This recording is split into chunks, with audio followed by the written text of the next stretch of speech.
One of the most difficult questions we ever get asked is, what do you do? And we usually tell people what we do. I'm a manager at, some widget company, and nobody really cares, because nobody cares what you do. And so we're supposed to answer the question with why we do what we do. And that just takes practice, again. So let me give you a couple of examples of how it worked. I found myself at a meeting once. It was actually a social event held at an organization, and I was talking to one of the guys and telling him about the stuff that I do, and he says, "You've got to tell the boss." And I said, "Okay." And so he walks me over to the big guy, and he doesn't even make an introduction. He just leaves me standing there and walks away. And the guy turns to me and goes, "Who are you?"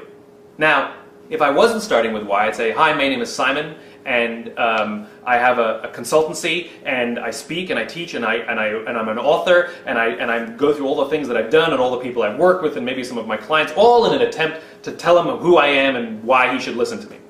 But then he would have just sort of pointed to the chips and said, "Nice to meet you," But I didn't say that. I looked in the eye and I said, "I wake up every single day to inspire people to do what inspires them.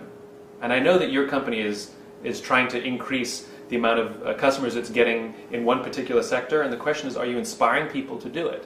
Because the only way people will give you loyalty is if you inspire them to do so. I teach leaders and organizations how to inspire people."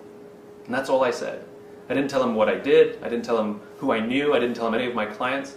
And he said to me, he looks over to me and says, "Do you have a business card?" And I handed them a business card, and I told them all the details later. Don't forget, a why doesn't close the deal. It just opens it. It allows people in. It gives context. All of these things need to work together. Why you do what you do, how you do things, and what you do. I don't for 1 second believe the why is more important than any of the other pieces. It's just the place we have to start, and it's also the place we so often forget to even include. So learning to start with why really is, especially in a business context, when you're interviewing for a job or pitching your services to someone, it really is remarkable. I get so many letters from people, all excited that they went into a pitch or they went into a job interview and they started with why, and they were so excited that not only did they get the job, but the person who hired them actually said, "We love ... and they repeat their why back to them. They don't talk about their qualifications or any of these things.